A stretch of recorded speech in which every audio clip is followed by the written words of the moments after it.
So far this year, Carl Pei and the Nothing crew have been busier than a whole hive of cooked up bees, spaffing out no less than 4 new phones, a couple of headphones, a bunch of earbuds, etc, etc. Not to mention pissing about designing dream phones for various YouTube tech tosspots just like me. They haven't actually offered to do one for me, but Carl, if you're watching mate, mine's easy. Just make it big, hollow it out and fill it with whiskey. Cheers. But it seems that despite all of this shenanigans, nothing ain't done yet in 2025 because a new Nothing Phone 3A model just leaked, the Nothing Phone 3A Lite. And in this week's show, we'll be having a proper ponder of what to expect, plus a lovely wee review of this honkin' great bit of wrist furniture, the Huawei Watch Ultimate 2, and as always, a top-notch self-esteem raising bag of viewer comments. Can't wait. Jingle me. Techspert Weekly.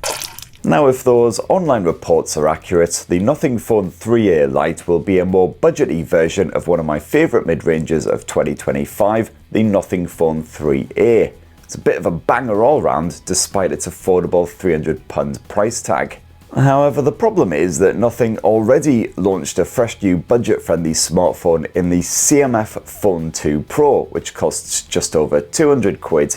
So as far as the specs and everything go, presumably a Nothing Phone 3A Lite would fall somewhere in the middle of those two. But so far we know pretty much bugger all about the Nothing Phone 3A Lite other than it exists, and apparently it comes with 128 gigs of storage. Boner time. It's fairly easy to suss out though. You can basically expect a near identical design to the original Phone 3A Duo, complete with a chunky transparent plastic frame and of course those classic disco glyph lights. And like the Nothing Phone 3A and also that CMF Phone 2 Pro, it'll almost certainly be yet another 6.77 incher, which is a massive shame because I'd absolutely spooge myself into a sticky coma if Nothing did a mini version of one of those 3A blowers. Just a nice wee little 6-incher or something.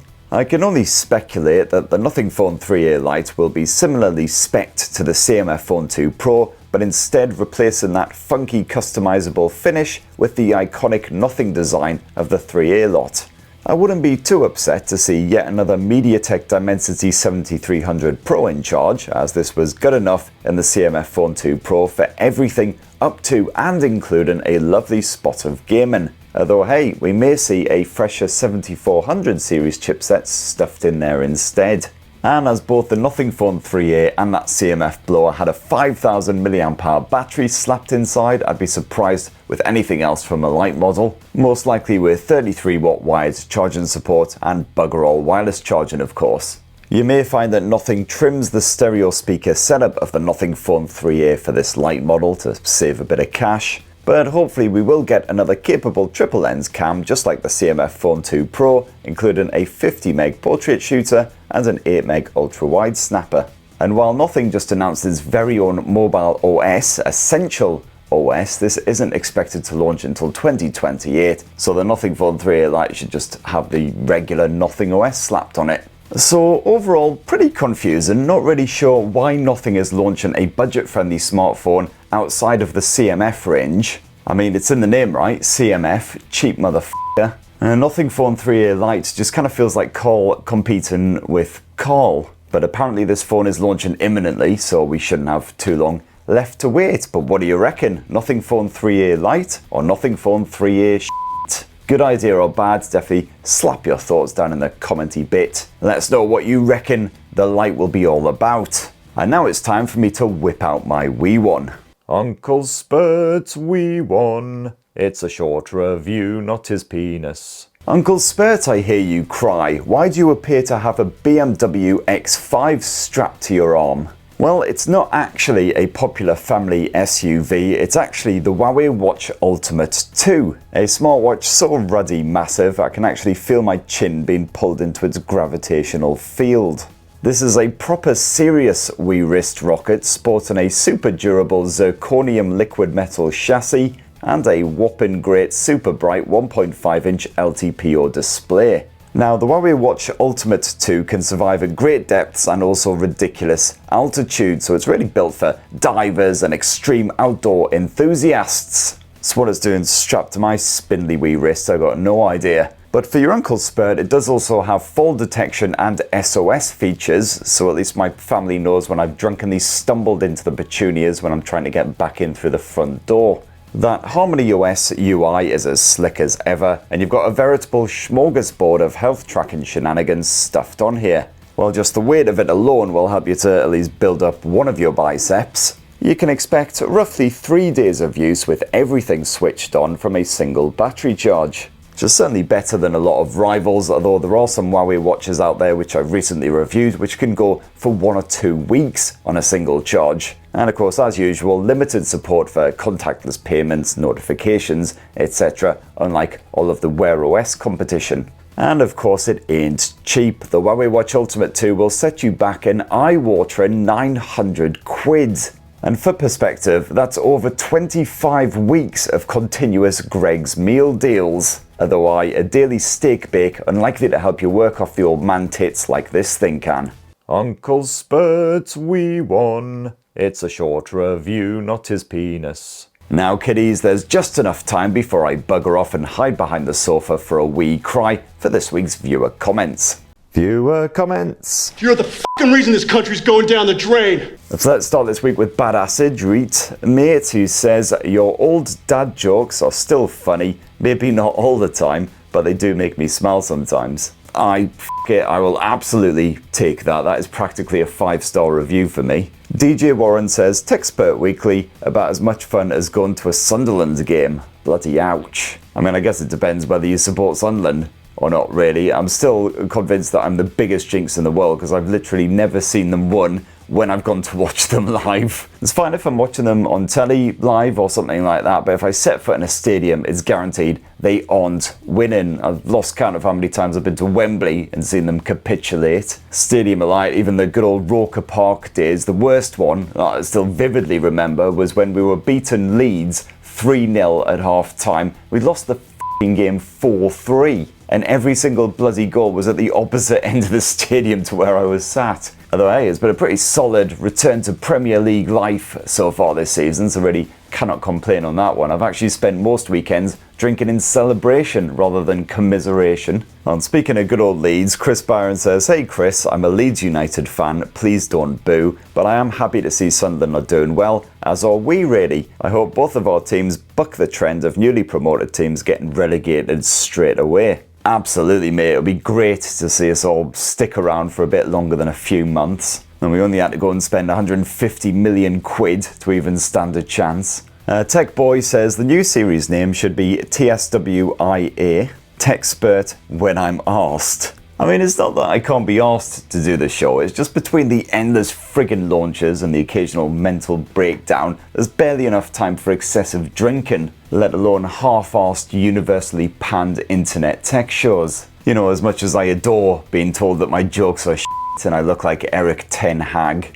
Presumably referring to Mr. Wanksock, Poofy Dark Boy says that sock is surprisingly not crusty. And KYS007 says that sock was specifically cleaned for this video. Oh aye, for all of his bluster and blather, Mr. Wanksock is a proper prima donna, always does himself up all pretty for the camera. Nah, just because some of us like to take care of ourselves while others choose to resemble a saggy sack of spunk.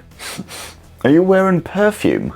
It's Ariana Grande's new fragrance, I'll have you know. It smells like a bear took a shit in you. Philistine! Anyway, Mythic Sons says, any more comments about shoes on the bed and this channel will be entering shoe fetish territory. This is probably slightly better than sock fetish territory. Legendary Stuff says, YouTube has shadow banned your channel. I've been subscribed for years and even have notifications enabled, yet I almost never get your videos in my feed. I think that just goes to show that they've learned their bloody lesson, really. But I've seen quite a lot of YouTubers recently complaining that a lot of their subscribers just don't seem to be realizing when new videos are coming out, so they're not getting the clicks. And just Google in general as well, like whenever I Google something these days, the first 10-15 results tend to be from Reddit, which is great if all you want to learn is a bunch of new slurs, but not particularly good if you want to actually find out factually accurate information. Oh, and last week I was banging on about the upcoming OnePlus 15, and most people actually seem quite happy with the new design. So for instance, Kingboy says, "Hallelujah, I hated that large camera stove bumper design."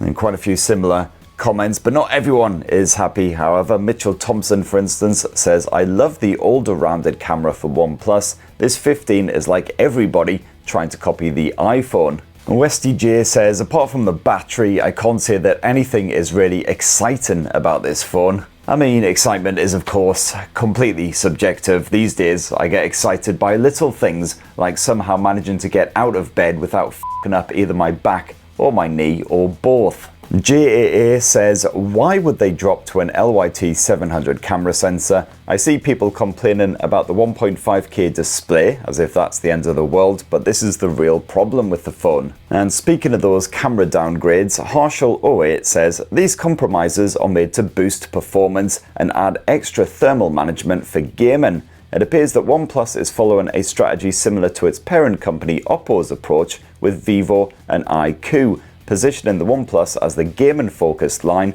while true flagship innovation shifts to models like the Vivo X200 Pro and the Oppo Find X series." And it certainly would make sense to differentiate the OnePlus phones from the Oppo phones a bit more clearly, because otherwise, especially now that the Oppo Find X series is rolling out globally, again including across Europe, or at least so they bloody promised, it might end up being a bit too similar and a bit too confusing, like why are you launching both? Yeah, that OnePlus 15 launch just around the corner, so hopefully won't have to wait too long to see what on earth is going on. Ethan DJ says, "I sent back my Pixel 10 Pro XL as it didn't feel massively different to my 8 Pro." Yeah, I gotta say this generation a real disappointment for sure. The Pixel 10 series, if it was a sandwich, it would be lettuce and low-fat mayo on gluten-free bread.